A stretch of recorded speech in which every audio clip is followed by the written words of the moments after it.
morning. Happy Thursday. Welcome back to another episode of SJU on Fandom Entertainment. We are going to be talking some Streaming Wars business. We are also going to be discussing the new Scream. We have got us, of course, we're going to be doing our Masked Singer because it is Thursday. Yes. And then we have got a great interview with Rebecca Ferguson of Dr. Sleep. But first, hello, I've got Dan, I've got Eric, I've got me. I'm fine. We're all going to be okay. Thank you. I love you. I appreciate all of the stuff. I'm totally fine. Also, it probably wasn't my Coke, but thank you also for for warning me of the dangers of pop. People thought that you were drinking a Coke Zero, right? Or I was drinking a Coke Zero. And they thought that may have been the cause. Yes.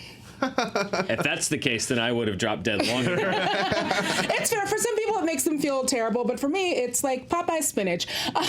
Story number one: the Streaming Wars. Streaming Wars. The Streaming Wars. I got the graphic. Ryan is in the booth today, y'all. That's right. And he thinks he has only the graphic. knew the rotating cast of who's available that we There's have. a lot going on the other side of that window. Yeah. There we go. Here it comes. I like the effect. Streaming Wars. Why does it ask if private militias are morally acceptable? Was that an original headline that we just didn't change? That's great. So we have Ryan in the booth, so his yelling today will even be less audible. Yes, less audible than usual. So in the Streaming Wars, can Netflix win the anime battle? This is via Bloomberg. Although Netflix has featured animation, especially their own animation, for years, the leading streaming provider of 158 million users is stepping up its anime efforts as new rivals such as Apple, Disney, and Warner Media's HBO Max roll out their services. They are extending their strategy of paying for original content for new animated shows such as Ultraman and Eden, and they are also trying to see if they could sneak some of Studio Ghibli's content, but only in Japan because, as we know, the rights are already going to HBO. Yeah, it would actually be. I think they're trying to for Japan and just other parts of the world, but not the U.S. But not the U.S. Yeah. So, it's interesting to see how in these Streaming Wars it goes from okay, well, you've got original content, now I've got original content, now you've got this kind of story, I've got this kind of story. What do we think about anime being the new frontier of? Well, Netflix is leveraging the one thing. I mean, they can. Everyone else pretty much, except for Apple, it's pretty. It's like it's a content for content, just slugging contest. It's just like I bought Friends, I've got Michael Bay, I've got Scorsese, I've got The Office. I mean, it's boom, boom. It's just like they're getting punch drunk. But the one advantage that Netflix has, because they've been in the space for so long, is the global reach. Yeah. Warner Max has no concrete timetable for when they're going to be available globally. Disney Plus has no concrete timetable for when they're going to be available globally. Netflix is in so many countries around the world that this isn't even really a domestic play. Largely, it's okay. How do we penetrate markets now that we can get into that the competition cannot, because they know that domestically in North America, particularly, it's gonna be an all-out war. And that's why they call the Streaming Wars. So I think this is a savvy move on their part. They're saying okay, obviously we have to compete in North America, but where can we make inroads in markets where our competition doesn't exist yet, so that by the time they get there, we're a step ahead of it. It's it's a chess game at this point. Yeah, it's interesting. I mean, to the fact that, and I guess they acknowledged in this article, they're like, yeah, we are trying to get the Studio Ghibli. Am I saying Ghibli right? I think so. We are trying to make that happen because, again, it was a huge deal that HBO Max got it, but it's important to note, only for the U.S. And HBO Max, is barely going to be anywhere else anyway. So there's still content like that is very valuable. And we see these big deals, and of course we're in the U.S. and it's easy to only think about that, but no, it's this is a global war. The streaming wars are global, and everyone's trying to think really long term. And Netflix does have this advantage of years and years of going into other countries already. So it makes a lot of sense because look, I am not an anime person, just never been my thing, but I see the power of it. I see the popularity of it, and it is a space that none of these big studios are really playing in, because it's just not their world. Right. Disney has distributed some of it in the past, others have. But yeah, if Netflix can be okay, where they're the home for a lot of this. If you think anime, think Netflix. Right. And even if it's not in the U.S. necessarily, that's still a big deal for them. Well, and I was reading in this article that they're saying that there's a firm in Tokyo that said that overseas sales of anime have quadrupled in the last 7 years. Yeah. Like, that is insane. I mean, Crunchyroll here, stateside, I think I read, has 2 million subscribers, which is as many streaming services as there are out there for it to have that kind of base. I believe it's going to be part of a bundle too, as well. Isn't I'm it? sure everything is at this point. Yeah. I think that got swept up by Warner. I think Warner Media, yeah, but it just shows that like this is an emerging market, not just domestically, but here in North America, but worldwide. And so I think that Netflix, obviously, this is where they have the one big advantage over their competitors, and obviously they're going to try to leverage that. Yeah. And I do think it's one thing that's interesting is that Studio Ghibli, and we've talked about this, or Ghibli, they have said, like, we don't want anything to do with streaming. Like, our movies are meant to be seen on a TV screen or in a movie theater. And HBO said, you thought, and decided to go ahead and put it on the streaming. And so now that has opened up Netflix to come in and say, well, since they're already doing it, why don't you collab with us and then we can do it this way? Well, and it sounded like, and perhaps I'm wrong, but from what I read, that they're even opening the door potentially for the first time for original films to be distributed on streaming platforms, which is something they really had put their foot down on and said, like, no, we're not doing that. Well, yeah, it's not like they have a lot of content going back for decades, but it's not like they have Disney amount of content. Which, if you look at what's on Disney Plus, a lot of it includes even all the straight to video sequels they made, right? Well, there's not that equivalent yet. But I guess this sort of opens the door. You're saying that they don't have a Return to Jafar in the studio? Yeah, they don't have Princess Mononoke 2. The Fairy Princess Returns. Mononoke's Pride. Yes, I would watch that. Or Spirited Away 1.5, or whatever they want to call it. Yet. But so there is obviously the danger of, they're going to be making their own new titles, which is great because a lot of this, as you said, Friends is going away. A lot of these big things that are reasons that people show up, The Office, all of those are going to be going away. Do you still think that there is a danger for them in acquiring stuff that they don't own? Maybe. I mean, but at the same time, it's. I think they've overseas. It is very different. I mean, there are shows that are available on premium services here domestically that Netflix has snapped up overseas. So, for example, I think Star Trek Discovery is a Netflix show everywhere, pretty much except U.S. and Canada. Except for the U.S. and Canada, where it's on CBS All Access. CBS All Access doesn't exist in a lot of those countries, so they sold the rights to Netflix. So I think in some ways it goes both ways. I was reading an interesting article actually about Channel 4.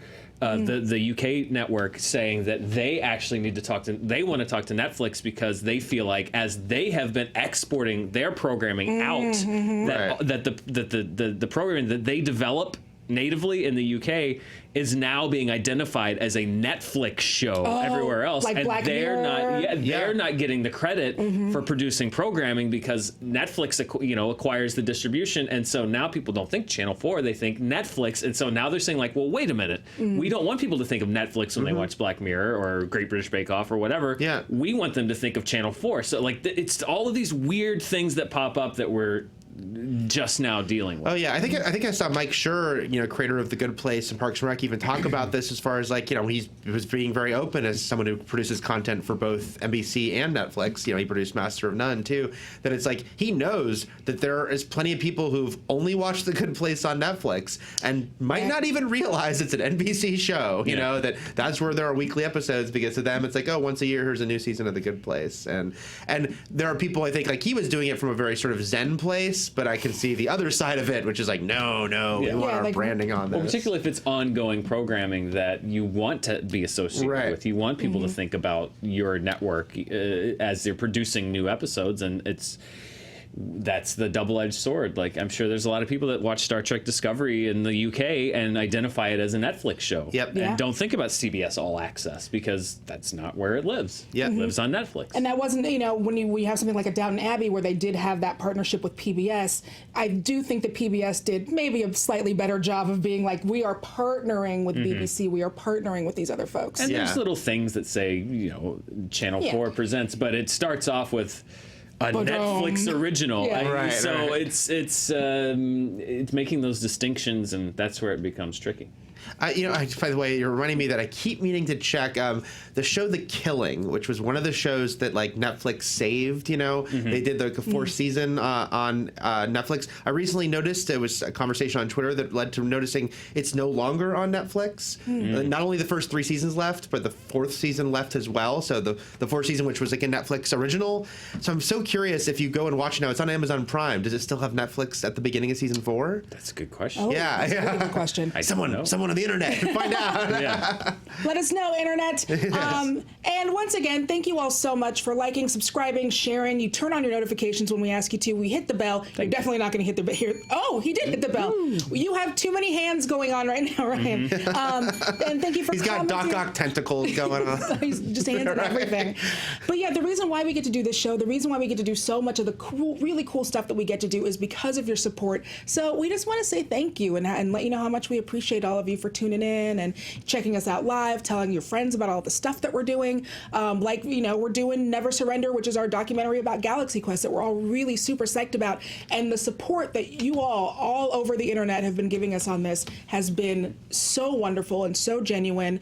Also, we have, I believe, a new cut of the trailer for Never Surrender. There's a new trailer on Yeah. Screen Junkies. I got to step back into the editing bay, and so it was like those old movies where like you pull the cloth off and like and the dust flies away. I loved editing. It was fun. It's fun to edit. I enjoy it. That's how I started my time here. So And now Dan has edited a get trailer. back in the groove. Yeah, you can look at it. It's the second trailer for Never Surrender. It came out this week. You can see it now on Screen Junkies main channel. It's in the description. Yeah, It was in the description. too. Boom, Yeah. boom, boom. And in addition to seeing Dan's awesome new cut for the second trailer, it is going to be screening via Fathom events on November 26th. And again, that is all because of y'all making it possible. And we've been saying if you shout out #NeverSurrender on Twitter and you show us your ticket, a picture of your ticket, we will shout you out on the show. And so today we are shouting someone out. It is Joseph Medina at Super Joe Flash 52. That is a great name. He says, taking a night off from fighting crime and getting into the spider shenanigans for the Screen Junkies documentary. Thank you. Thank you so much. And we met him in New York. Oh, He had an nice. Oh, awesome Spider-Verse costume. Oh, very cool. Very that's nice. awesome. Yeah. Oh, I can't wait to see that. I want to see your Spider-Verse costume too. But speaking of, clearly loves Spidey. Wants to know what other versions of Spidey do you want to see in Spider-Verse 2? They picked 90s Toon and PS4 Spidey. Oh, there it is. There he is. Oh, that's great. Unless it's not him and he just is posing as that Spidey. Right. Could be anyone. Yeah, it could be anybody under that mask. Exactly. Ooh, what other? Yeah, I mean, 90s Toon, PS4, 70s TV Spider-Man. Oh, like Nicholas the gloss Hammond? haircut. Yeah, that might be Yeah. kind Spidey of Super interesting. Stories would be good too. The mute one who can't Oh speak. yeah. I say it again. I want turn off the dark Spidey. I just want a Spidey who's constantly singing. Falling like off. Yeah, stuck on this web. A lot of clumsiness around. Yeah. I would go with the Spidey that I kind of first have ingrained in my childhood, which is Amazing Friends Spidey, and then also Spectacular Spider-Man, because I love that show. It was such a great version of Spider-Man. And Was so, that the NPH one? no, that was one after NPH. That was the Greg Weisman produced one that only ran for a couple seasons because Marvel got the animation rights back from Sony, and that show was a Sony produced show. But these movies are Sony produced, so they could do it. So if they wanted to put the version of Spectacular Spider-Man in there, I'd be very, very happy about that. I would like the NPH one too. I thought that was a great take on it. I don't know who did it because it's on Twitter and that's how it works, but I'm sure you can find it. Somebody did a hilarious video. They took that scene in Spider-Verse where they're all in Aunt May's living room and Yeah. the doorbell rings, and they cut it so that they used the footage from the first Spider-Man movie, the Thanksgiving scene. They cut it so that the doorbell rings, and then Tobey Maguire just walks in. And they're like, this is the cameo I want from. That'd be cool to That have would like be a Maguire. Really like, cool. And they said they toyed with it, right, for the first one. They, but with I think Garfield if you in it. bring in live action though, like you incorporate yeah, a live yeah. action, like because that's another Spider-Verse where everything is live action. and I Like do- that'd be fun. And they have already won their Spider-Verse Oscar. I don't know that they're going to give a Spider-Verse 2 an Oscar because that doesn't happen super often. So if if you want to play with live action, you can do that now. Yeah. Yeah, that's I'd be all really for fun. that. I would Yeah, be, that'd and be fun. that also lends itself to it. And then they could comic book him, and that'd be amazing. So You thank could have you. a Sally Field, Rosemary Harris, Lily Tomlin. Oh my gosh. Marissa, Mayverse. Marissa Tomei, like a meeting of the maze. Yes. Oh, I want the Council of The Maze. Council of Maze. Like, I would love the Council of Maze Maze. Squad, fight. Yeah. Ah, that's great. Yeah, so thank you very much for that shout out and for getting your tickets and for all of your support. And this month, as you know, we do like to pay it forward because we've been so lucky and highlight some organizations doing so good. And this month we are highlighting Big Brothers and Big Sisters of America. It is the nation's largest volunteer-supported mentoring network. And if you are interested in volunteering to mentor our youth, you can visit bbbs.org to learn more. I believe we'll also have some more info in the description down below. So Ryan says yes. Thank you, Ryan. And again, thank you all for your support. Go check that out. Story number 2. I scream, you scream, we all scream for new Scream. This is via Bloody Disgusting. Spyglass Media Group is developing a new Scream movie based on the franchise originated by director Wes Craven and writer Kevin Williamson, who will not be writing, like Williamson's not coming back for this. And sadly, unfortunately, Yeah, we Craven can't get cannot. Craven. Yeah. There was a Scream TV series that ran for 2 seasons on MTV and a third on VH1. Once it moved to VH1, it was completely off my radar. Even though the third season is the one where they actually got the rights to the mask. It was the only one where they had the... Oh, really? Yeah, I don't see how you do Scream without the mask, but okay. Like Freddy Krueger, but he's wearing He's got spoon hands. Yeah, Like, yeah, that's not Freddy Krueger. It's not. I want the Sure it nose. is. Yeah. Because you know that Frederick. they've always He goes had by Frederick now. Frederick. They've always had to license the mask, like it's not under the copyright of Scream. Right. Yeah. So yeah, Frederick only Krueger. the Krueger. Krueger. That is one of the best. That mask is so. That imagery is awesome. iconic. Yeah. Well done for whatever. Like, I'm sure that's one of those generic, like, spooky ghosts. No, it was like a Halloween, original Yeah. Carpenter Halloween situation of just like they just went and found I think it was just an off the rack mask, and it just happened to be amazing. Yeah, and that's why What a it's come just, up for the people who designed No, that. exactly. But it's so funny if you buy even like I've gotten some of like the Fright Rags shirts, and they don't say Scream, they say Ghostface. Ghostface. Ghostface, yeah. That's very lucky people. I mean, they made a great mask. You know, A Worked literal out. Ghostface killer. Yeah. So it is unclear if the new film will continue the storyline from the previous 4 movies or if it's going to be a remake. Spyglass ended up with these rights to Scream after the Weinstein Company's collapse. They got all the assets of Dimension Films, the Weinstein genre label that produced the Scream franchise. Those were acquired by Lantern Entertainment, whose co-presidents helped relaunch Spyglass. Yeah, it's a weird combination. Spyglass was co-created by this guy Gary Barber, who ran it and then left Spyglass to go be the head of MGM. Helped that company emerge out of bankruptcy and produced Skyfall and Hobbit, and then got signed to this huge extension, and then apparently, according to insiders, wanted to entertain an option to sell MGM, and everybody else was like, no, we don't want that. So they literally bought him out for $250 million. So they ousted him as the CEO of MGM. So he originally was one of the founders of Spyglass. So he's teamed up with Lantern. Lantern is the winner of the Weinstein Company bidding war. They acquired all of the Weinstein Company's assets after they went broke. They're a private equity firm out of Dallas. So we have a Dallas private equity firm, one of the original founders of Spyglass, and then also as minority investors in Spyglass, there's Cineworld, which owns Regal. So you have a theater chain involved, and Warner Brothers. So you have a studio also as a minority stakeholder. So it's super weird. We've got private equity, one of the original co-founders who's a former studio chief, one of the chains of theaters that might be showing the movies, and one of the studios this is how Do it works. we own Scream? Do we have a part in Scream? I have a 2% interest in Scream. It's also a weird situation because when the Weinsteins lost Miramax, they held on to Dimension. So all the stuff they made in the Miramax days, they don't have anymore, like the early Quentin movies and the Kevin Smith stuff. But they did hold on to Scream and a bunch of genre stuff, which now ends up at Spyglass. It's just it's a very strange. Copyright stuff is always so fun. And I think they have Hellraiser. They've got Hellraiser. Yeah, and they're doing a reboot of that as well. Yeah. Because So- it's time. But this is also a relaunch, and I see it now. They're relaunching this brand, the Spyglass brand. So obviously they're looking for something that's going to help them make a name for themselves, and they've chosen Scream. Yeah, and then when you mentioned like Warner Brothers being a small part of it, it's like, well, because Spyglass will not distribute this on their own. We assume it's like, oh, Warner Brothers, maybe it could be a New Line movie. Who knows? Who will actually partner with them on this? Right.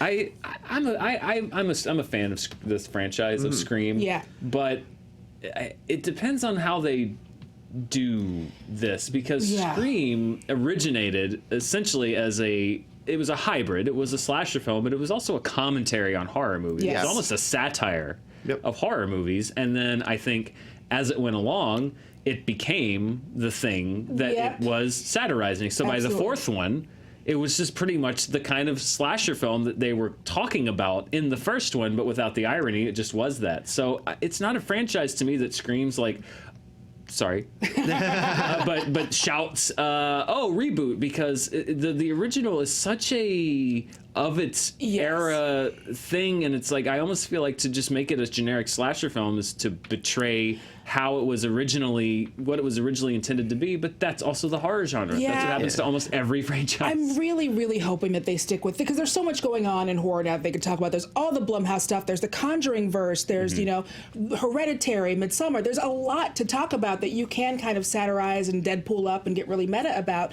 So I'm really, really hoping that that's what they attack. And obviously you have to make fun of the fact that you're a reboot, right? Yeah, right. But it's interesting because I'm a massive Scream fan. I saw the original more than 20 times in the theater. I can tell you a lot about Scream. Nothing will match the original because it is like one of those it's like obviously it's the first one. It was introducing this whole idea, and that it did work so well as like both what it was satire. It was a murder mystery. It was a horror movie. It was a satire, and it worked as all those things. And the sequels, they all tried to be meta and commentary too, and like this will be about sequels, this will be about trilogies. The second one got it, I think. I think so too. And I'm a fan of the fourth one. I think the fourth one in the middle bogs down a lot, but I like the beginning and end of the fourth one. And the fourth one was a commentary on reboots. That was kind of the joke in the fourth one, was like, oh, they're trying to reboot Stab, and also the fact that like we're bringing in a new young cast. And I won't say what happened in Scream 4, but as far as like the idea of parodying a reboot was in Scream 4, but at the same time, I like Mike Schur with The Good Place. I'm pretty zen about these things. It's like, yes, Scream is a viable title. They're gonna do another one. Someone's gonna do another one, even though Wes Craven is gone.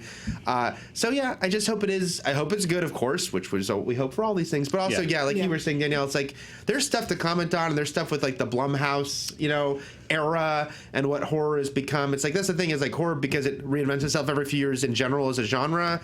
It's been long enough that there's, since the last Scream movie, that there'd be plenty if you can lean into that, and like you said, don't just be a slasher movie. Right, yeah, don't just take the name and the mask and basically just make the same slasher film. That you could change the name and it could be any slasher film. Like I think that the brand and the feel of it, if you want to be true and faithful to it, comes with a certain tone, a certain feel that if you don't have, then I think it's just an imitation. It's just a cheap knockoff where you can make something really smart and clever if you put the work into it. So that's the question now, is are they going to put the work into doing it, or do they just want to sort of make a name by capitalizing on an available IP to just turn out a forgettable entry that, that's what I kind of felt like with The Nun. Nun was such a unique character and scary when she appeared in Conjuring 2 the first time. And then I felt like the movie, The Nun, was such a cheap, just like nothing special. You could have gone so many interesting ways with it, and it was just generic, like, it could have been any demon. The jump scares were completely, or the scares in general were just uninspired. And it's like, you have a very unique character here, and you chose to do the most not unique thing in the world with it. And I hope they don't do that with Scream. Yeah. Would you want to see anybody come back from the original franchise? I think you've plumbed the depths on that. Yeah. I don't think you've already pulled the we're bringing Sydney back, Nev Campbell thing, and you've already brought back just about every character that could come back, unless they want to do. And by the way, I would be totally on board if they want to close the circle and do a new Nightmare type movie. Sure. I love it's about Scream, but they're playing themselves. Absolutely. So you can bring back a Skeet Ulrich and a Matthew Lillard as themselves. Look, and David Arquette's around. Doing the convention scene. Yeah, doing the convention thing, and they're talking about this new thing. I would be on board with that. Plus, also, you could get some deathmatch wrestling, because that is what David Arquette is doing right now. Right. He's literally like getting people like slamming him in the head with bats covered in barbed wire. That is his job right now. Because New Nightmare is a proto Scream. Oh yeah. Absolutely. And it's one of my favorite in the Nightmare on Elm Street series, and I think it's really kind of unfairly maligned as like a failed reboot when it's really not what it was. No. It's very much an earlier version of what Scream later succeeded wildly doing. So if they want to do that and sort of pay homage to both Wes Craven and New Nightmare and its influence on Scream, and figure out, okay, now we got a stew going. But are they going to want to do that? That's a harder script to write. Yeah. That's a harder cast to assemble. That's a harder tone to nail. And do they worry that like a young audience who hasn't seen the other movies is too dependent on knowing that? No one will come see Nev Campbell in a movie. It's like, well, you got a huge audience to come out and see 60-plus-year-old Jamie Lee Curtis. Yep. Young kids came out in droves because it looked like an interesting, different, fun movie. So. And who was like Judy Greer was like there weren't a lot of big names. in this. No. There were no hot young stars headlining Halloween. No one from High School Musical. No. So I really like that idea. I love New Nightmare too, and I always felt like.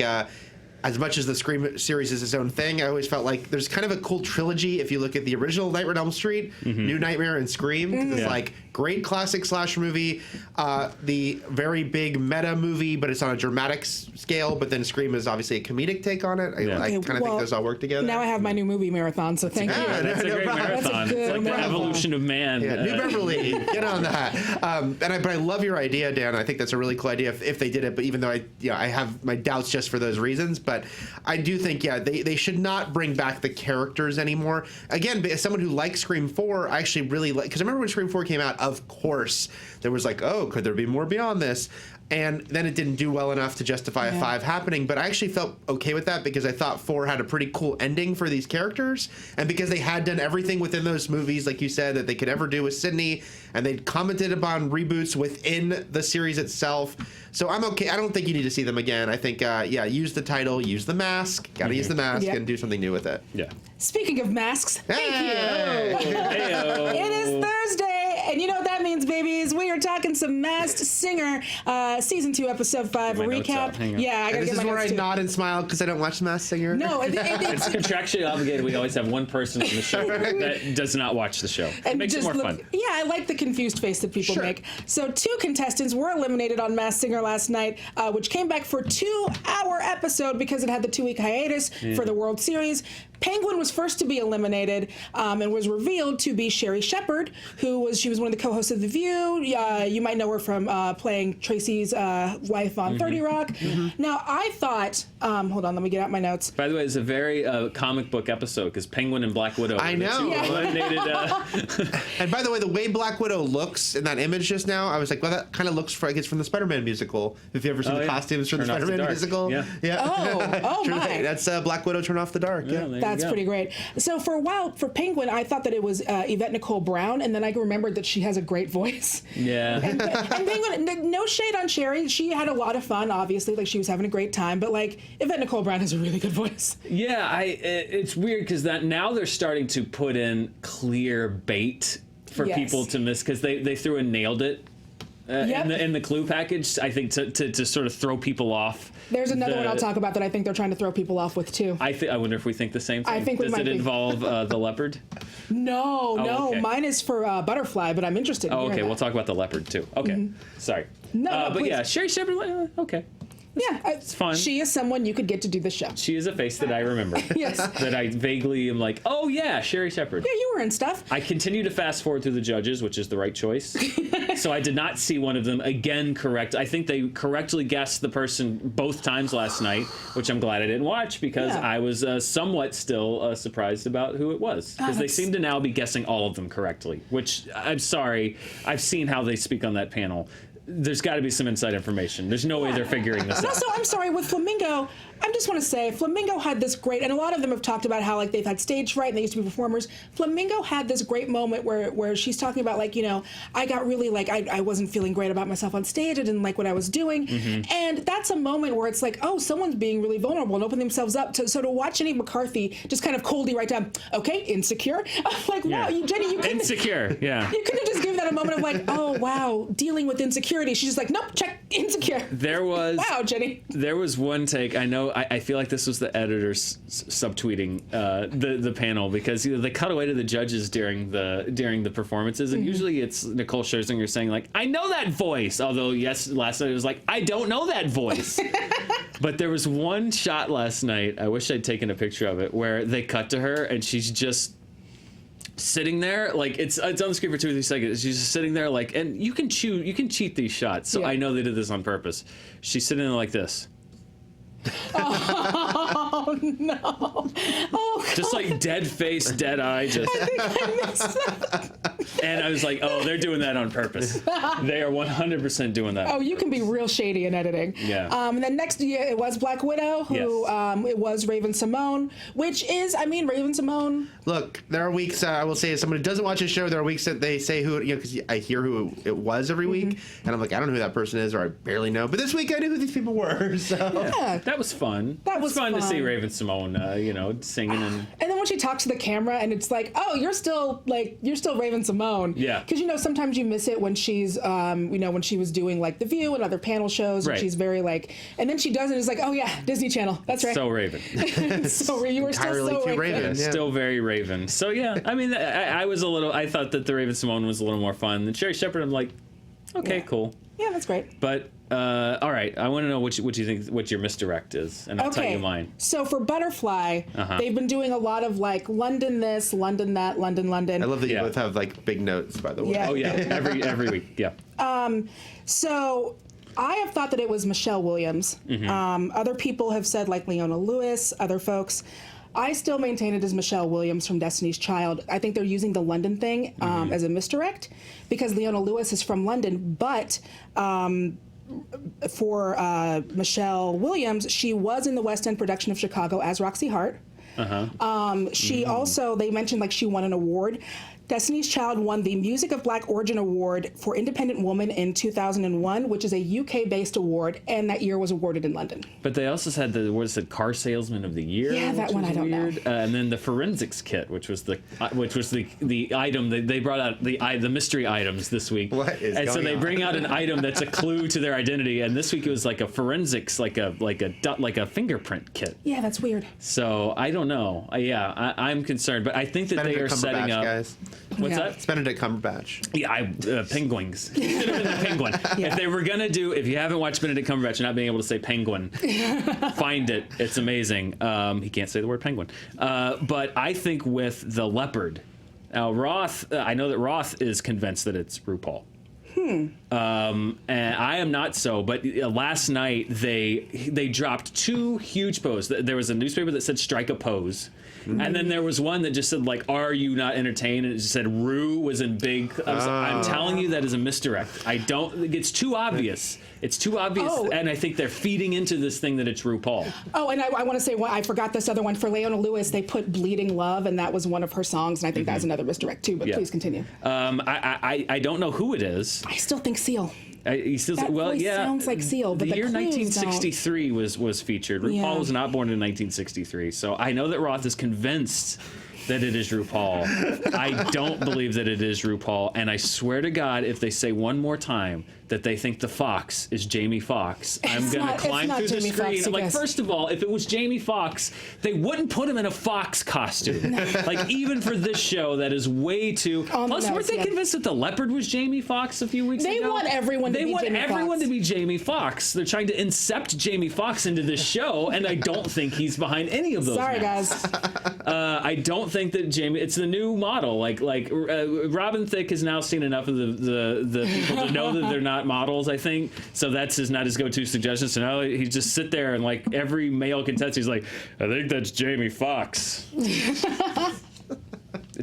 I don't think it's Jamie not. Foxx. And if it was Jamie Foxx, they would not put him in a fox costume. They put him in an electro costume. Right, or they put him in something, but not a Fox costume. That's No. ridiculous. That'd be like, if Paul Schaefer was in there's no such thing. Just as a drum. A David Letterman Yeah, costume. a David Letterman costume. Right, exactly. I do Or wanna if see like that costume. if Ninja was in a ninja costume. Like, Yeah. no, they're not going to put Ninja in a ninja outfit. Not It's even a this show. Not even this show would do that. So, I'm staying away from all online speculation Very because smart. I'm sure all of them have been figured out. That takes the fun out of the show. Mm-hmm. But I am convinced, I am not with Roth Cornet. I do not believe that Leopard is RuPaul, and I think they're actually baiting us now to think that it's RuPaul. Which I think is smart. I think that that's a good strategy. It is a great strategy. It makes it more fun for me. If they would just get rid of the part where they reveal who the person is correctly 30 seconds before they take the mask off, then it'd be a better show. It would be a better Sorry. show. We still love you, Masked Singer. All right. I like Survivor. I do too. Yeah, I as do you too. do. Follow us on Screen Junkies U on Twitter, and don't forget to watch the Honest trailer, Honest Game trailer, and the latest real trailer for our Galaxy Quest documentary, Never Surrender, which again, cut together by our own Dan Murrell. Thank you. And next, don't leave yet because don't sleep, as Ryan says, on our Rebecca Ferguson interview. Dr. Sleep opens this That was weekend. mine. Oh, that was yours. Well done, Eric. Dr. Sleep opens this weekend, and Kim Taylor Foster sat down with one of the film's stars, Rebecca Ferguson, to discuss the adaptation of Stephen King's sequel to The Shining. Check out that interview now, and we will see you back here tomorrow. Bye, guys. It's a really good movie. It is.